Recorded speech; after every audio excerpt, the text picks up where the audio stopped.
अरे ढोलुआ कहाँ गई? अरे ए दुल्हन। हाँ हाँ अम्मा जी। कहो ढोलुआ कहाँ गई हो?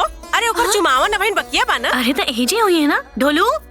ए ढोलू ये कहाँ चल गई? कहाँ जा बाजा लोगन खोजा जा। हाँ रउआ लोग यही जा देखी हम वही जा देखा चला लोगन चला। हाँ चला खोजा लोगन। ढोलू ढोलुआ ढोलुआ ढोलुआ ढोलू मिलल। ढोलू ए जब आ का दुल्हन। नहीं अम्मा जी। अच्छा एक काम करा, तू एने उन्हें देखा, हम द्वार पर देखा था। हाँ हाँ ठीक बा। चली जी जाए वही चलो। ढोलू के देख ले बानी। अरे ना ना। अच्छा वो कमरा में हुई है। ढोलू ए ढोलू। अरे यही जो नहीं खे। ढोलू ढोलू ढोलू ढोलू। ए दुल्हन द्वारों पर ना पा। अम्मा जी वही जा भी नहीं खे, पता ना कहाँ चल गया।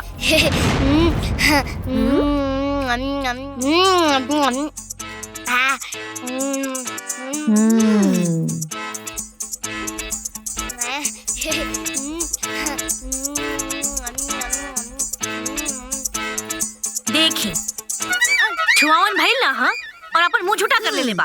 ए बाहर निकल बाहर निकल। ना निकल निकलबे की चटा खइबे। अरे जाए दा दुल्हन, बच्चा बा ना। अरे वो खागल होई। अरे ओकर तिलक होत बा ना। ए बाबू आवा आवा चला, सब कोई तोहार चुमावन करे खातिर जोहत बा। आवा आवा चला, चुमावन हो जाई ना तो हम तो के ढेर का लड्डू देव। लड्डू? हाँ और बालूशाही देव। बालूशाही? हाँ बेटा सच्ची। आजा आजा। हाँ हम आवत नहीं।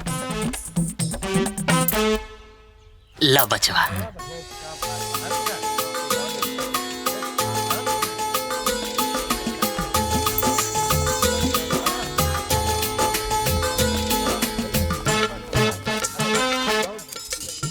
रुका हम देता नहीं। हाइला 1 रुपया 1 2 3 हमार 3 गो रुपया। ढोलू गुरछू ना लगे ये हमरा के 1 रुपया दे के हमार 3 रुपया ले काहे ले ला तो हमरा के हमार। हे ढोलू हे बेटा, पैसा दा। तारा के 10 रुपया दे के 5 रुपया ले लिया। नहीं 1 रुपया दे के हमार 3 रुपया ले तो हमार पैसा दा। अच्छा मत रोवा, हम देता नहीं तारा के 3 गो रुपया। रुका देखा देखा 1 है 2 है 3 हो गई ना। हाँ हो गई। अब खुश बाना ना। अपन 1 रुपया ना चाहिए तो 1 रुपया हमके। अपना पैर छुआ। अच्छा आप गोड़ लग ला। हाँ छुआ नहीं।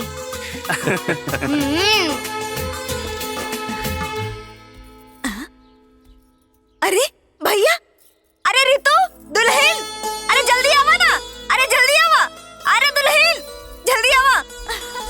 अरे रागिनी पानी लेके जल्दी आवा। जल्दी आवा ना। रोक दी फूफा जी आराम से। हाँ रख दे रख। बैठा बबुआ बैठा। आई फूफा जी बैठी। अरे बाप रे एकदम थक गई नी। काजी सब बढ़िया से निपट गई लू। अरे हाँ हो, सब बहुत बढ़िया से हो गई ला। ए जी सुनी ना, हमार सखी के परिवार सब खुश हवे ना। ला अरे काहे ना खुश रही है ता सखी भैया, हमनियों के देवे में कुछ कमी कहीं नहीं आता। लीवा रखा। और बताइलो खाना पीना का भेल रहे हुआ? अरे मत पूछा, दही चूरा बुनिया जलेबी इकुल बना रहे। हे बुआ सुनी, फूफा जी तो दही जलेबी और चूरा और मिठाइयो सान के खूब चाप के खैना। ए फूफा जी ले शरबत पी पच जाई। मिठिया के खाना ना भेजले हैं लोग। भेजले हनु आइल बा। ए माई हम लाइल बानी। यही तो रखले रहनी, कहाँ चल गई? अरे देखा बैलगड़िया में ना छोड़ देला। हाँ अच्छा हम देखा बैलगड़िया में होखी। क्या होता नहीं देखे तो रहने रहल तही जे। ए फूफा जी ले रउआ और पी ली। अरे ना पेट भर गई, तनी सा और ले ली। अच्छा हाँ हाय देखा।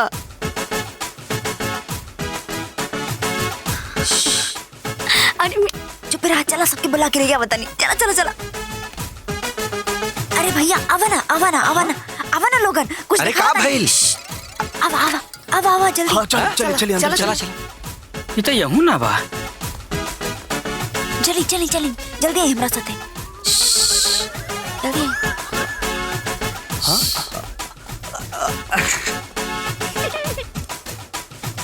हाय देखा लोगन पूरा पौरेज उठार देलस। हमरो के भी जलेबी चाहिए। अच्छा अच्छा ठीक है चल अंदर चला। ए मिठिया, ए बेटा एक पुतुल के भी दे दा। ना ना हम ना देव, हमरा ससुराल से आइल बा। ससुराल? अरे बेटा मीठी, ए बिटिया तय अकेले इतना खा जेबे? हाँ हम खा जाइब, हमरा ससुराल से आइल बा। माई हमरा के भी जलेबी चाहिए। अच्छा अच्छा ठीक बात, जिद मत करा। ए मिठी दे देना एक पुतुल के। हाइला इला खाला। देनी रात हाँ देनी देखा ना रख देनी। ठीक है ज्यादा केहू कुछ ना बोली। हाँ, हमरा बिटिया के खाए दा। कितना खाई? हाँ खा खा। ऐसे आजा। हाँ हाँ हाँ ई कुल ना ई तो हरे बा। खा तू अकेले अकेले। हाँ तू जा बाहर जा। हाँ लेकिन सबके भगावा तबे हम खाई। हाँ ठीक है चली चली सब क्यों बाहर जा। ठीक बा रोई नहीं चल। तू चला हमना तो के बाजार से गुलाब जामुन, रसगुल्ला, सोन पापड़ी सब खिलाई। हाँ चलो चलो।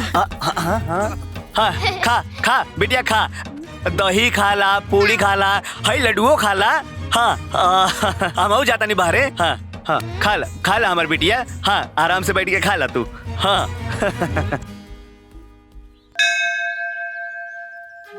जय भगवान।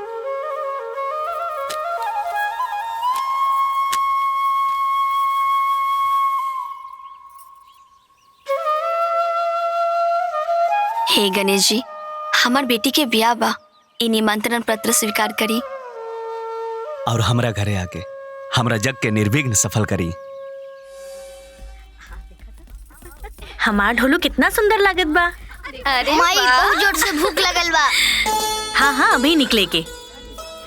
मिठी भाभी मिठी के कहीं देखला हा? ना हम तो ना देखनी है। दीदी मिठी के कहीं देखला हा? मिठी के कहीं देखला हा का? अच्छा मिठी बढ़िया लगे। ए मिठी मिठी मिठी मिठी ए मिठी मिठी मिठी अरे मिठी, अरे मिठी तू यहाँ छुपल बारे। अरे ए मिठी चला जल्दी बाहर निकला। ना माई विदाई के समय हो रहल बा। हम डोलुआ के घरे ना जाइब ना जाइब ना जाइब ना जाइब। अरे मिठी देखा ना ई खा। ए मिठी का करता रो यही जा। हम डोलुआ के घरे ना जाइब तो ना जाइब। अरे काहे ना जाइबे, अब तो तोर ब्याह हो गइल बा। हाँ। ना हम अपन माई के छोड़ के ना जाइब। अरे पगली केहू के माई ससुरा ना जाली। ना जाइब ना जाइब ना जाइब। अरे अच्छा ठीक बा। ए सखी हम का कहता नी, मीठी तोहरा बिना ना रह पाई, त तू हमरा साथे चले ना। हम कैसे जा सकिनी सखी? काहे? देखा हम बेटी के कन्यादान कही देनी, अब तो घर के हम अन्न जल ग्रहण ना कर सकिनी तो हम कहाँ रहब? अरे सखी खाना पीना की व्यवस्था तो बगल वाला गांव से हो जाई। चल ना, देखा हमने की भी बहुत अच्छा लगी, और वैसे भी हमने के साथ रह के मौका कहाँ मिली। लेकिन सखी... अरे काहे सोचे तारू? हाँ चल ना। अरे माई चलो ना माई चलो ना। हमरा तरफ का देखा तारू? हमरा विदाई में हमार माई साथ आई रहल, तोरा विदाई में तोहार माई साथ है। अब तू मिठी बिटिया की विदाई में जा। देखा हाँ माई चलो ना। अच्छा ठीक बा, हम चलो। हाँ।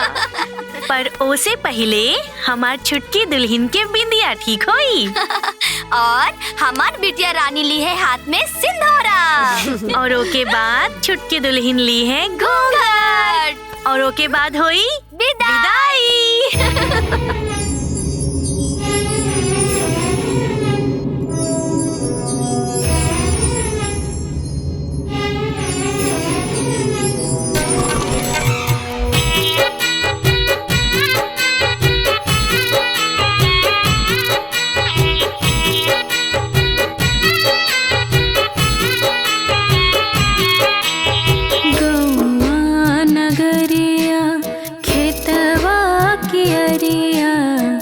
छड़ाता संगी साथी लोराता आई अखियां।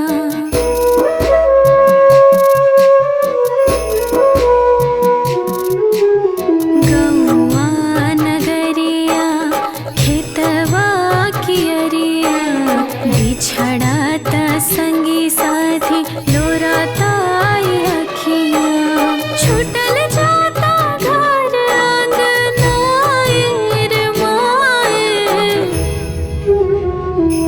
काहे खाली बेटिए के होला विदाई रे माए काहे खाली बेटिए के होला विदाई रे माए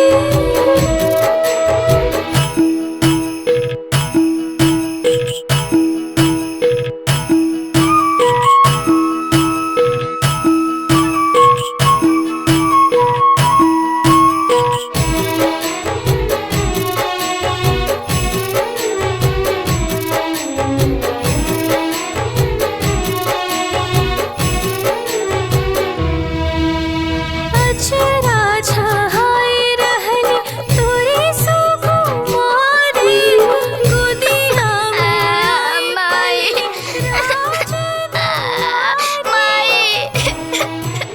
माई हाँ ए जी सुनी दोनों बच्चा रोता आवत नहीं चली समझी जी। आई जल्दी रोवा मत बाबूजी आवत बाड़े राज दुलारी गइल कहाँ प्यार काहे कइलू पराई काहे खाली बेटिए के होला विदाई रे माए काहे खाली बेटिए के होला विदाई रे माए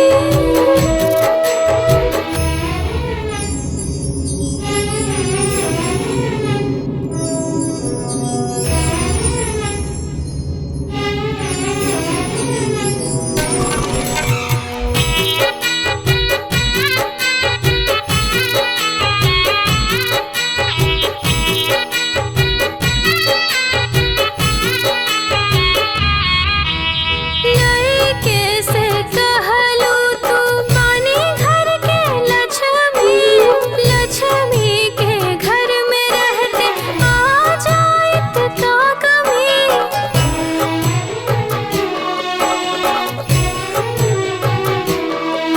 लड़के से कहलू तू पानी घर के लक्ष्मी के घर में रहते आ जाइत तो कभी कहीं के लक्ष्मी घर से बाहर दिहालू पिठाए काहे खाली बेटिए के होला विदाई रे माए काहे खाली बेटिए के होला विदाई रे माए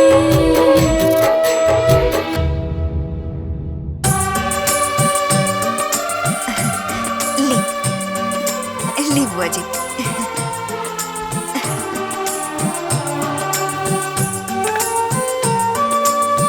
हमी ना खाएब हमू लड्डू खाएब। अच्छा हमरे ननकी पतों के लड्डू चाहिए। रुका अब मैं मंगाओ थे। ए बुचिया जो लड्डू लेके आता है अभी लेके आवत नहीं। रुका आवत बा लड्डू। ला भौजी लड्डू गोदी में भर दा। लड्डू हाँ लड्डू सब चीजें करके दिया था सब चीजें करे खातिर होता। अरे तते कनिया हवे का कि तोरो मांग भरावल जाओ लड्डू खियावल जाओ। ना हमके भी चाहिए। तोरा चाही तो जो साड़ी पहन के आ कन्या बन के बैठ जाओ। ढोलक कन्या कर ढोलक कन्या। अरे मिठिया तोरा के मार दे।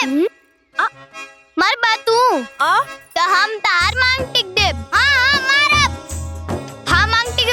अरे मिठी अरे